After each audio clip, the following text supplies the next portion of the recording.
Ideas change the world. And AI is accelerating the transformation of humanity's future in profound ways. And it is opening up new frontiers. It is vital to bring forward the best of human intelligence to shape the creation of artificial intelligence.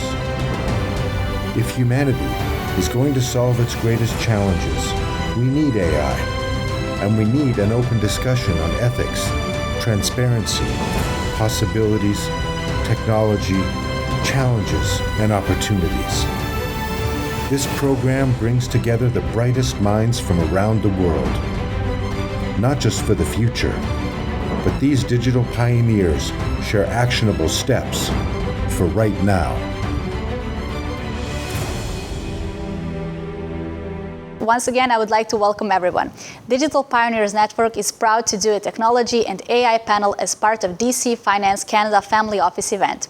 As you already know, DC Finance is an international network of high net worth individuals, family offices, and investors supporting over 2,000 families who represent over $500 billion of assets, as well as the largest institutional investments who manage $1 trillion worth of assets. Our own Digital Pioneers Network is a digital transformation media platform and a think tank of leading artificial intelligence thought leaders, innovators, policymakers, entrepreneurs, and world-renowned experts.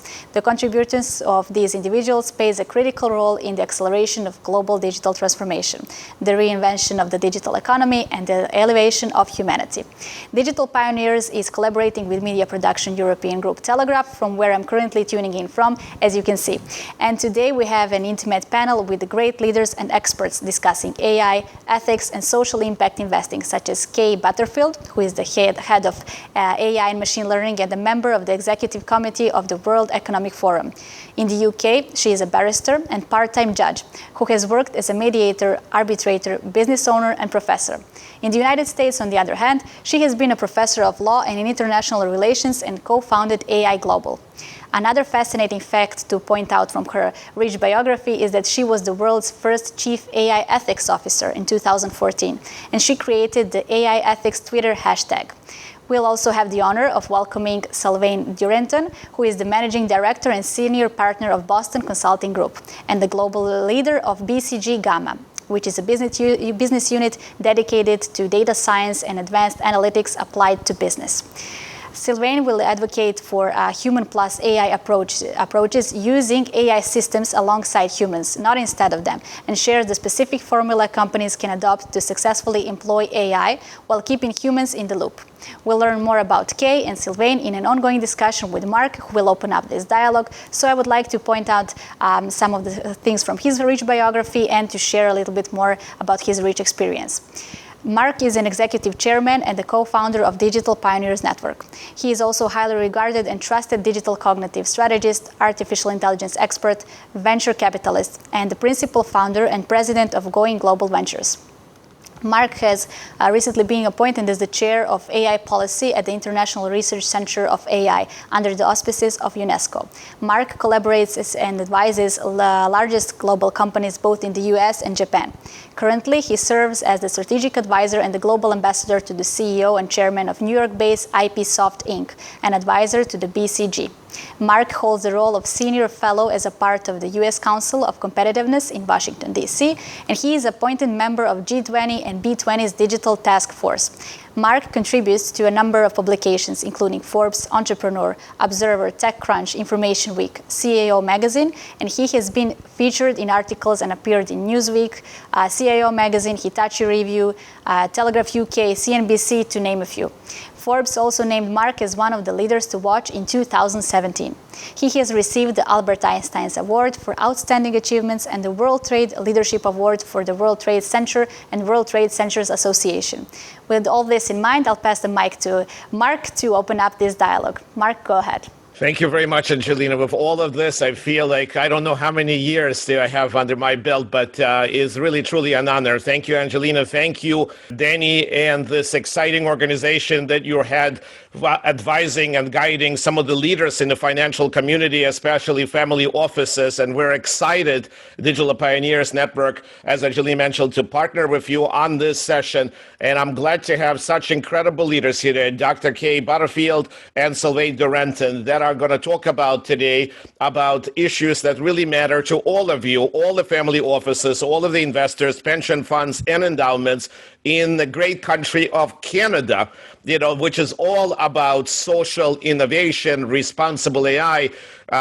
Canadians have been innovating and really been guiding the effort on research and deep neural networks, and all this great work that is coming out of University of Montreal, Toronto, and others is, I'm sure, is reflected in all of your investments and everywhere else. So we're glad to kick this off. I have a first question to Dr. K regarding frameworks that Dr. K is seeing at the World Economic Forum, not only seeing, but also guiding and governing. And I'm happy to be part of the council that Dr. K. Butterfield is heading.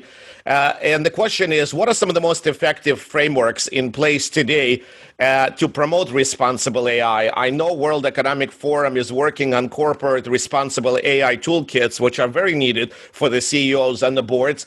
Can you tell us a little bit about some of those frameworks? What is missing and what is World Economic Forum working on to improve them? And what do you feel responsible AI brings to the world of investors and business owners? The floor is yours. Thank you. And thank you very much to everyone for inviting me to join you today.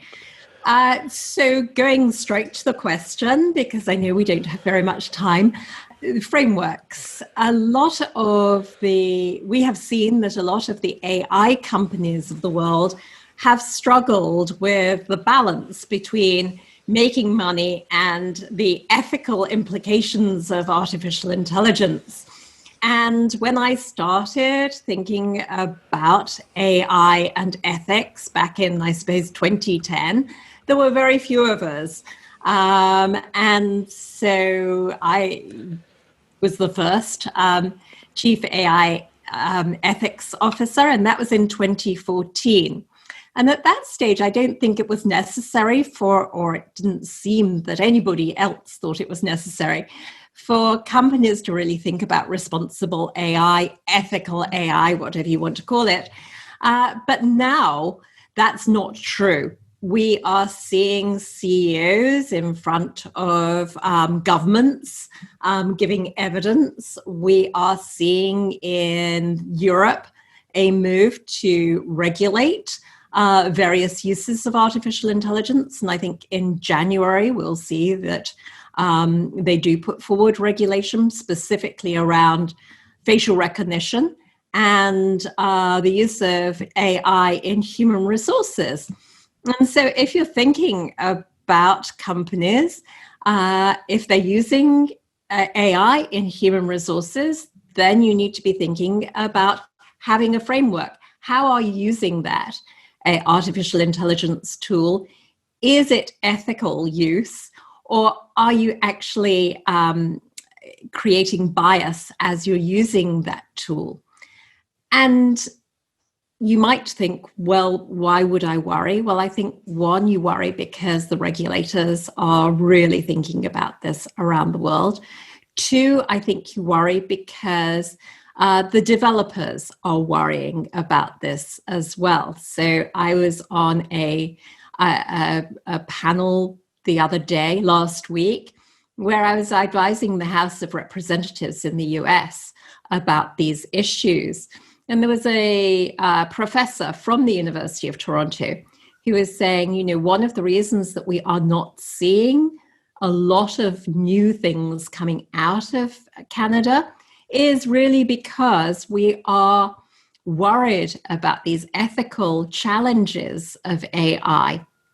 And so when you're thinking as a business about ethical or responsible AI, I would say just think of AI as a potential problem for you. that you have to solve. So you want to use all the benefits, but you don't want the problems coming out.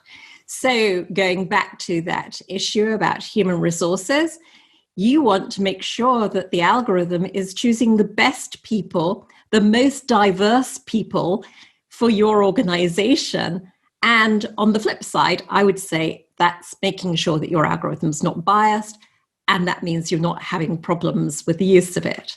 So moving to the frameworks, we did create, and it's on the web, available on your desktop and mobile. We did create a toolkit for board members, because when we surveyed our 1,000 odd members, we found that a lot of board members really were not very digitally literate and didn't understand what AI was, and yet in many cases they were now being asked to have oversight of the use of artificial intelligence. And so the toolkit is specifically aimed at boards. So their oversight responsibilities, if you're in the audit committee, what are your responsibilities there? And now we've moved on to thinking about what the C-suite should be thinking about when using AI, because we've moved from perhaps the Microsofts and Googles and Salesforces of this world to everyone having to be an AI company. I don't think in the post-COVID world that companies that don't use AI and don't use AI responsibly will survive. Thank you very much, Kay, for this thoughtful answer. A lot for us to consider and think through, and we will be coming to you for additional perspectives and insights that would be of interest to the financial and family office community. I would like to go now to Sylvain Duranton. As Angelina mentioned, Senior Partner and Managing Director at Boston Consulting Group and a global leader for the BCG Gamma, and all of the exciting work that is being done now by BCG Gamma across the world. I wanted to go straight to you on some of the things that Dr. Kay has touched upon. She touched upon issues that are responsible AI, ethics. We see examples, Sylvain, every day now that cognitive bias is prevalent in data scientists. We see a lot of the unfair issues that exist in our society. It means that when AI solutions are scaled, there can be regulatory, reputational, and legal risks.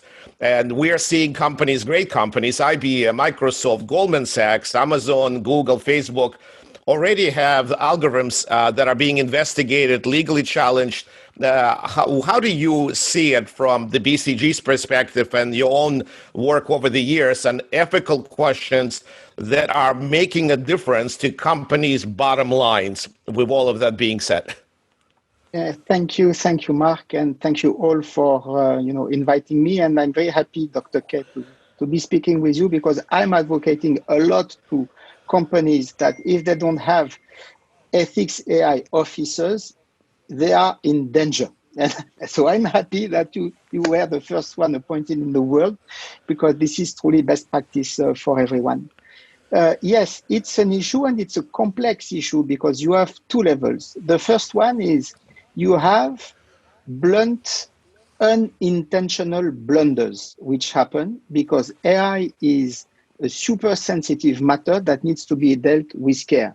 And you have things like, we know Watson has been, pushing for some unsafe cancer treatment at some point. We've had, the scandal in New Zealand where people from Asia were systematically stopped at the border because the robot that was checking on passports basically felt they had closed their eyes, so they were shutting them from entering into play. You have Amazon, which was, advising people to do some combos, and those combos happen to be bombs or whatever. So you have unintentional part. And here to deal with that, you need super rigorous process to manage AI. And today, in many companies, those processes do not exist. And on the other side, you have to think through what is being fair. And that's a difficult question for many companies, because many companies relied upon, common sense, moral values of people confronted to dilemmas. Once this is centralized into artificial intelligence engines that runs nights and day, you You need to tell them what's fair or not. They cannot guess what is fair. And we deal with sensitive topics now. Through AI, you can know just by one picture, Stanford worked on that, the sexual orientation of someone. Good, not good. Extremely, what can you do with that? What can you use out of that? This is posing new questions to companies. So for me, that these are the two dimensions that needs to be checked. How robust are we from our process standpoint? Do we have a chief AI ethics officer? Are our model systematically peer-reviewed and tested? How robust is our technology? What sort of data are we using? Are we archiving everything we did on data?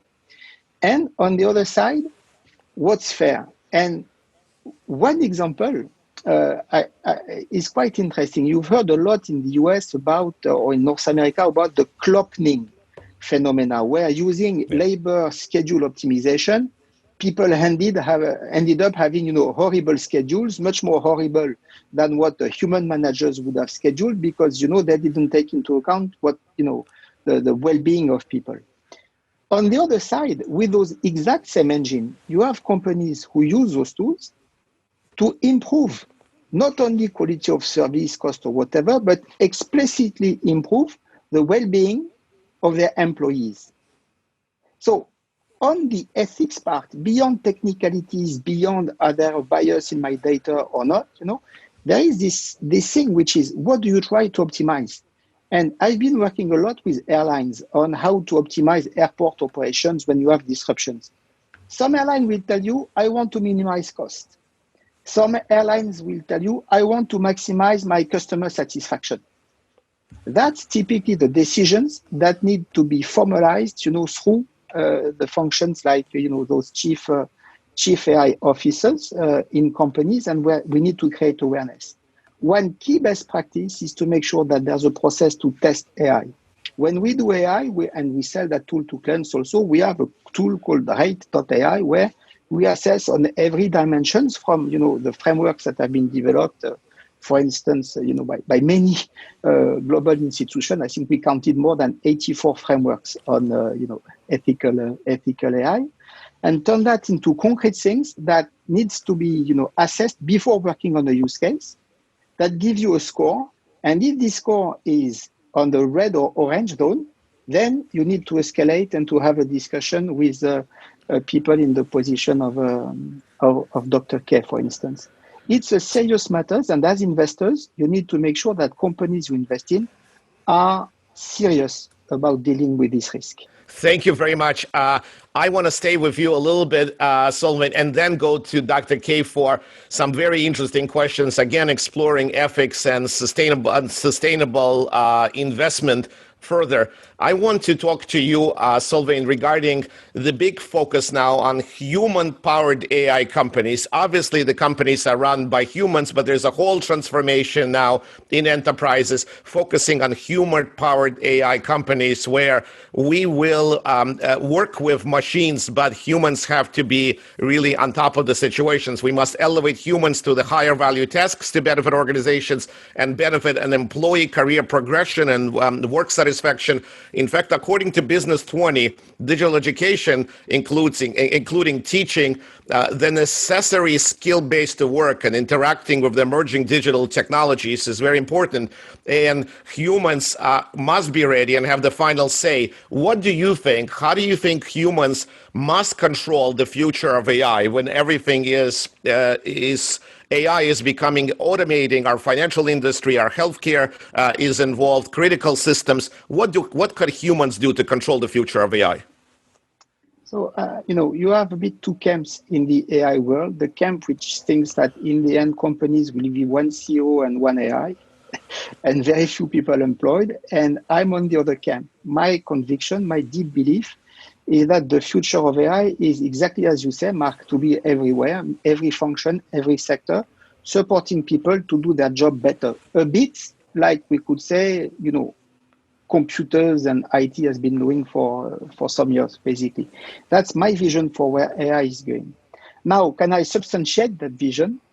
we did recently a survey with MIT, and we surveyed like 2,500 executives across companies, across the world, across sectors, and all that.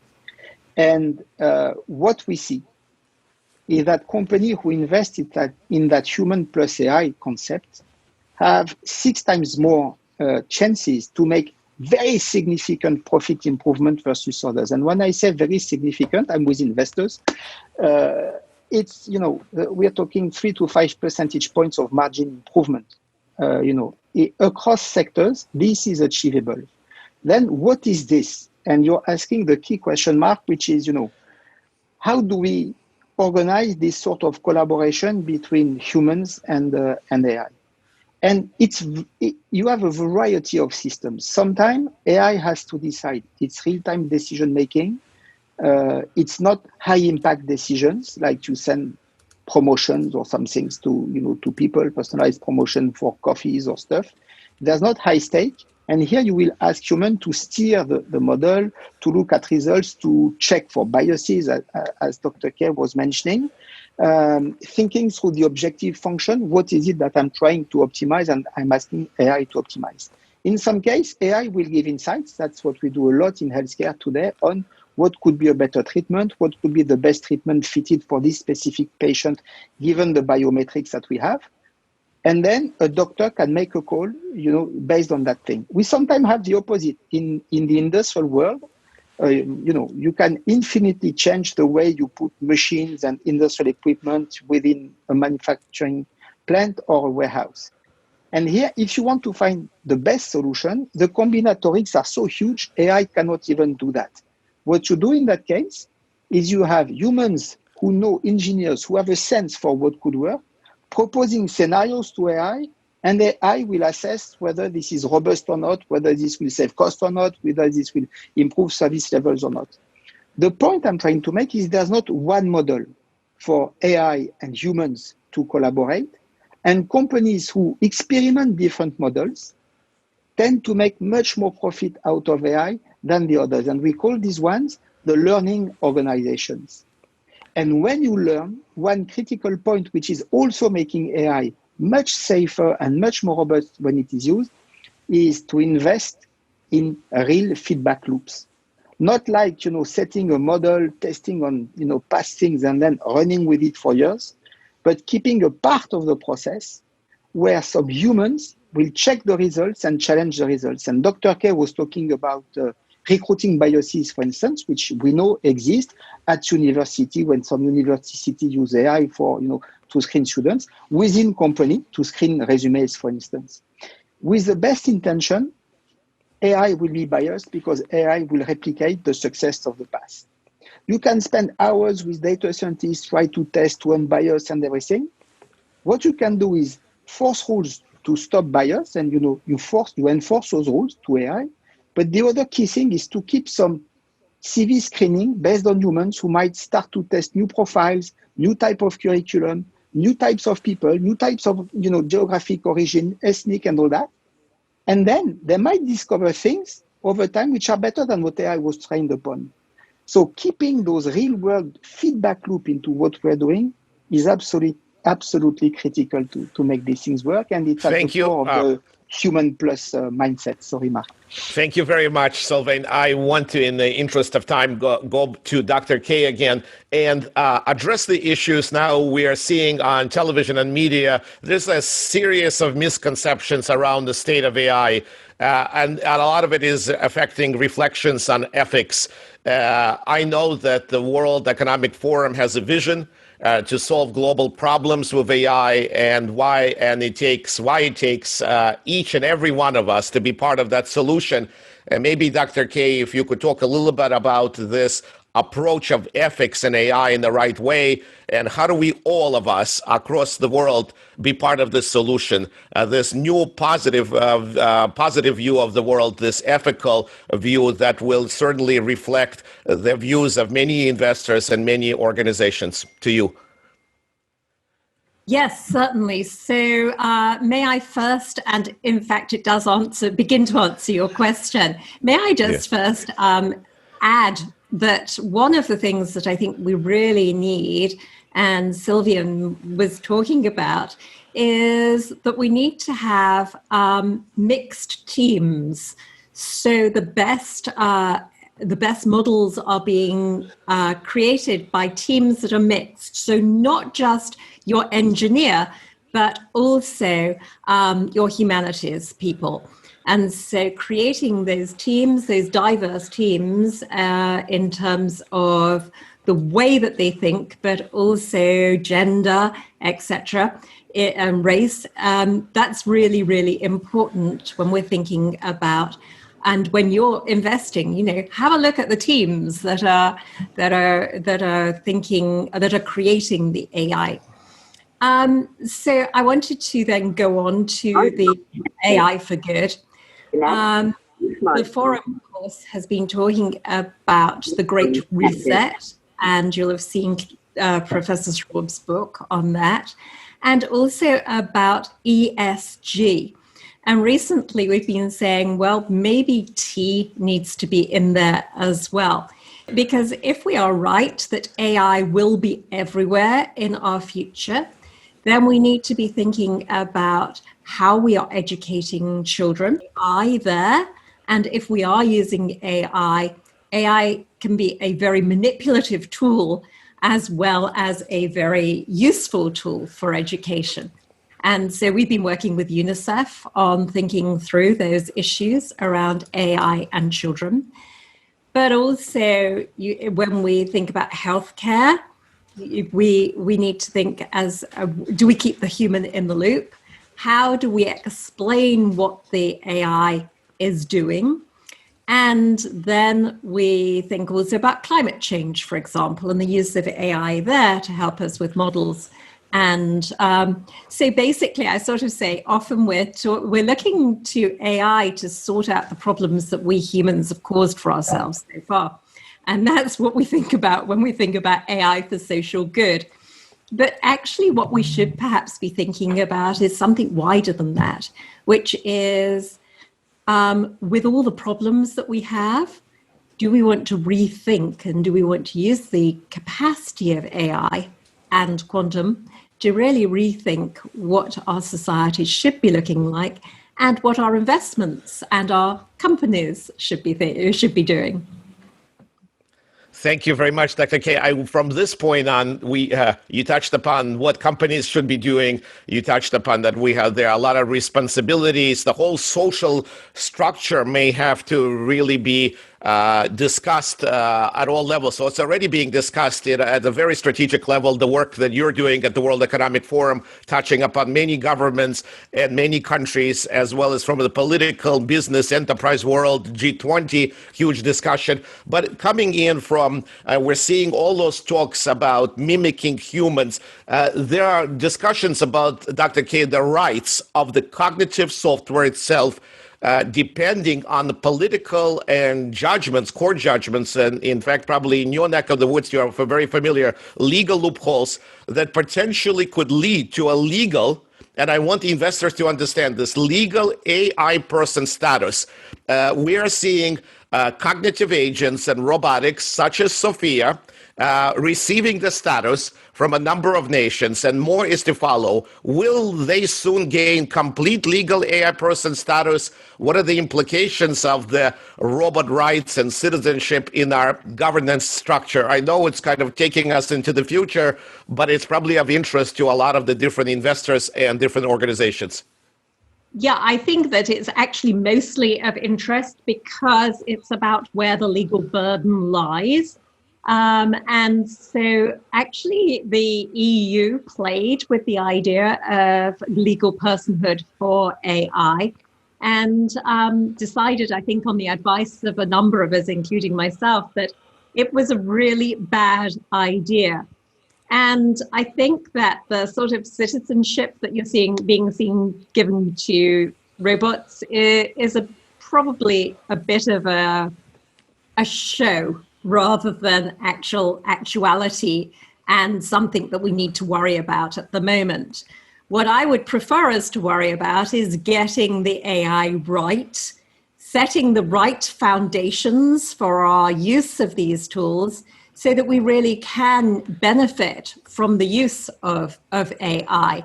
And so I'd rather sort of put those issues on one side and say, okay, so what are the right legal frameworks? So if company A sells an algorithmic model to company B, what is their liability? And so on. And should they, for example, like blood diamonds, actually have to say, this is what I'm selling you, so that company B knows what's being sold, and we have some sort of legal tracing through that. And one of the pieces of work that we're doing at the moment on our responsible use of technology work stream is, let's look at the product from the moment the engineer thinks of it to the moment it goes out of the door. And because it's AI, do companies need to think about it beyond the moment that it's gone out of the door? Thank you for that point. Of course, a lot to discuss. We are limited in time. I want to ask one more question to Sylvain and to you, Dr. K, and then go to my colleague Angelina for final closing and the final closing statement and the question. But before I do this, I want to go to you, Sylvain, and talk about, as we're dealing with now the investment and family offices community, you and your organization at BCG Gamma have looked at hundreds of AI, societal, sustainable solutions in AI. Can you tell us a little bit about the ones which are groundbreaking, the ones which are converging digitalization and AI and creating this impact? Where are they come from, and what's the adoption rate, and how do you see sustainable impact investing playing in this role from the investor's point of view? So a number of different things related to solutions and actual companies, and with their adoption rate. To you, Sylvain. Maybe two topics to share on that, Mark. So from an investor standpoint, you should aim between 3 to 5 percentage point of margin improvement into companies which are investing in AI. This is totally achievable. Companies have achieved that around, across sectors. And, the current environment is making things even better for those companies. And we have a database of, 500 companies where we check on market capitalization evolution, and we look at also their AI and digital maturity. They were outperforming their peers pre-COVID. And since COVID hit, the gap has been widening very significantly. They dropped less during the frozen phase, and they've recovered much faster. So the first thing as an investor is to make sure that there is a bold and credible AI and digitalization plan into the investment you make, because companies who don't have that will be underperforming for sure.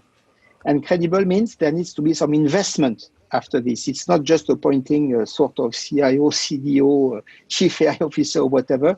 These are teams. These are serious matters. Now, in terms of what's groundbreaking, you have many areas where AI can be very groundbreaking, in sales, in pricing, in different things. One area which is fascinating to me, because we're solving some of the most complex problems in the world, is a bit what you alluded to, but what can be done in the social impact arena. You see that, using AI today, we've built models to help, WWF fight illegal deforestation in Indonesia using satellite image to really spot areas that were difficult. We've worked with Save the Children to identify when there's a crisis. Big question is, will it be a small or a big crisis? Because if it is a big crisis, children will be the collateral damage for sure, and they need to act extremely fast to bring relief and support. We've worked, you were talking about education for some of the US counties in poor neighborhoods to identify which kids going to school were at risk of being murdered. Okay, so you see the immense benefits that you can derive from AI, and as investors, putting pressure on companies to know whether they use AI just for financial return, and how much do they give back to their employees, to their customers, and to the world, is also a very important criteria. And lastly, as investors, I'm sure you are following ESG ratings and this type of tool to taking this into account in your investment. And we've done work at BCG showing that total societal impact is a true driver of financial performance. Today, ESG is being revolutionized by AI. Most of the ESG company, they work on, questionnaires and declarative efforts done by companies on what they're doing on ESG. Using AI, scrolling the web, using machine learning, you can get to what's behind the hood, what's really happening in terms of ESG with one given company everywhere in the world, with their plans, with their unions, with their people, their products. And that's shedding new light in the whole ESG arena. Thank you very much, Sylvain.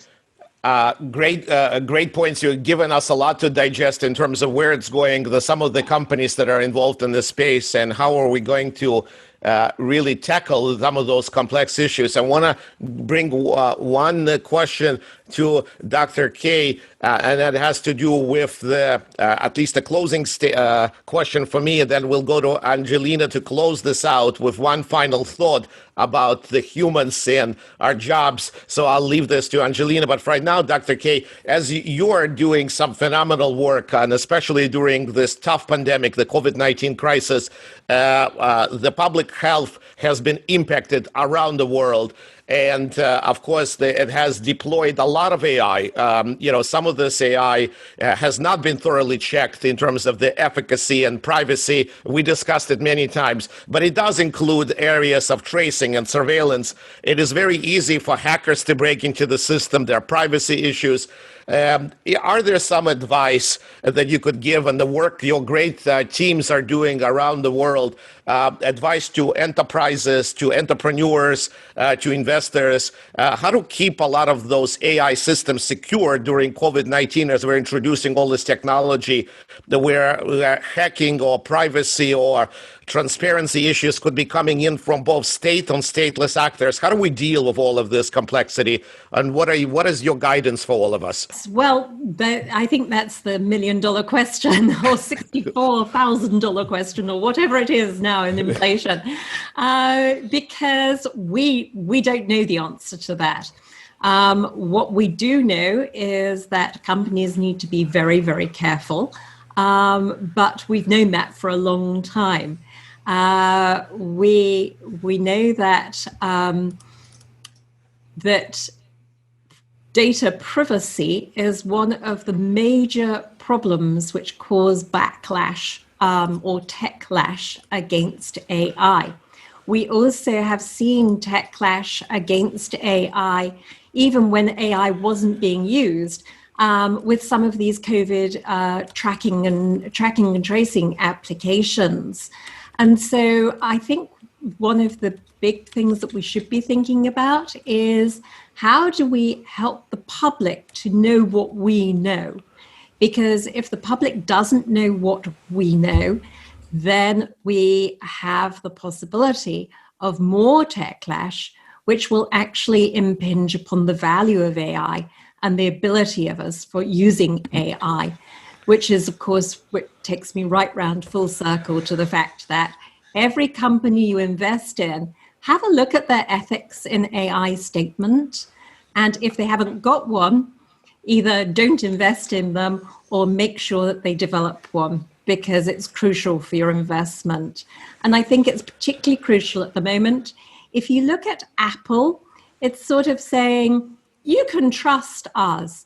I think that move by companies to be the trustworthy company is going to prove who are the market leaders in this area. Thank you very much. I may just borrow a little bit of time from Danny and just small follow-up from you, Dr. K, before I go to Angelina for closing. You're seeing a lot of sustainable impact investing in the world, in the communities of the World Economic Forum. What is their perspective? What are they seeing with AI right now? I think it would be of huge interest to our community here. Maybe if you could just briefly outline some of their interests and their concerns. Yes, so I think sustainable impact investing, Sylvain talked about some of the places. In education, in agriculture. So specifically in India, for example, we have a project around thinking about the use of AI in agriculture from using satellites to look at crops, using IoT devices to give information about soil structure, water, things like that, and then use AI on that and to help the farmers make the right choices. But then the next stage is, how do we get it from the farm onto the table in India? So there are whole chains, supply chains, all of which can have AI applied to it for the benefit of the farmers and those purchasers and the companies that are involved. So I think that agriculture is a great place to start if you're looking at impact investing. Thank you very much. I want to go quickly. I know that we're already getting flagged by our esteemed organizers, Danny and his team around the world. They're giving us a little bit of extra freedom, but I want to now go to still my colleague to do a closing question, and the closing questions has to do with our future of all of us, our companies, our leaders, and our next generation. To you, Angelina, to close this out with a final question to our participants, and then we will bring this back to Danny. Go ahead, Angelina. Thank you. As we've seen in the fourth industrial revolution, AI has altered our workspace, our office space as well. It has created numerous of new jobs. So I'm interested to hear for a final and closing thought. What are your thoughts on the future of AI? How will the future of AI landscape look like? And how will the future of work look like? What can we expect in those terms?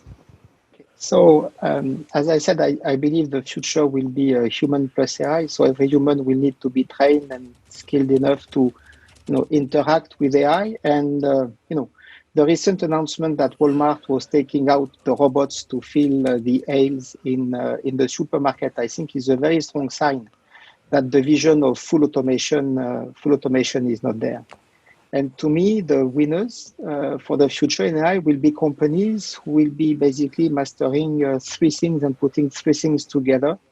External data, and having access to external data is proving more and more critical, and this has accelerated with the COVID crisis. Their own internal data, obviously, and people. And starting this loop and this virtuous circle of, learning organization and making sure that human intelligence, data, artificial intelligence are, taking better decisions for the better goods. And the critical questions company will have to tackle is, what part of this AI should they buy off the shelf from providers? And you have tons of providers who provide services based on data, and the GAFAs and their Asian versions are the best example of that. Or where do they need to build their own solutions because they want to remain different, more competitive, unique for their customers? This will be one of the key questions for those players. And the more models will become complex, the closer we will be to general AI, the more ethical questions, robustness questions will be critical, because testing general AI or AI which is broader than we have today will require even more work. And people are sometimes seduced by the fact that AI is behaving like human, so we can trust AI. AI is not behaving like human, and AI should not have citizenship. And my last point will be food for thought. Gary Marcus and Ernest Davis, in their last book on AI, they remind us of something very interesting. None of the AI robot, and this has been tried a lot by researchers, is able to open a door. Any door in a room or any door in a house. Things that kids know how to do. No robot can go to regular houses and find how to open the different doors without keys. Just to show that even if we have robots that tend to try to look like humans, we are dealing with something which is fundamentally different and a complement to what we are. Absolutely. Thank you very much, Sylvain. And now we go to Dr. K for the final thoughts, the question from Angelina. Yes, absolutely. So Dr. K, I see you've been agreeing with his point of view, and I would like to expand on that a little bit more, because I'm sure you have a lot of insights that you can share with us. So how will the future of work look like considering AI, and how will the future of AI landscape look like? What is your opinion and your perspective on that? So I think that I can just say I agree entirely with what Sylvain just said. And move on to the future of work. So our colleagues have just produced actually a future of work report And so I advise people to read that if they want to think about the future of work. But I do think that working with AI or robots is going to be the way that our children find themselves in their working environment. And that is for the best, for all the things that we've heard today. In terms of what's the future of AI, I think the jury is out. I'm not sure that through machine learning that we can actually get to super intelligence, but it may be a combination of some of the techniques that we've seen. I tend to be more concerned at the moment with making sure that we have good ethical foundations for what we're doing at the moment, and leave it to professors like Stuart Russell to really think about our future and the advent of superintelligence. Thank you very much. I would like just say before passing to Danny that what an incredible panelist that we have. Thank you, Dr. K, and thank you, Sylvain, for giving us that intimate knowledge about the role of ethics and responsible AI in investment, in addressing really strategic issues. Where are we going with enterprises and really the future? And really enjoyed this. We want to give a big round of applause to you both for being with us and sharing your knowledge and your expertise and all your lessons that you have gained over the years in some incredible situations and experiences. And thanks, Danny and DC Finance, for giving us opportunity for Digital Pioneers Network to present this panel on technology and AI. And we really are excited and looking forward to coming back again on November 18th to discuss with American audience. Thank you so much again. Great job.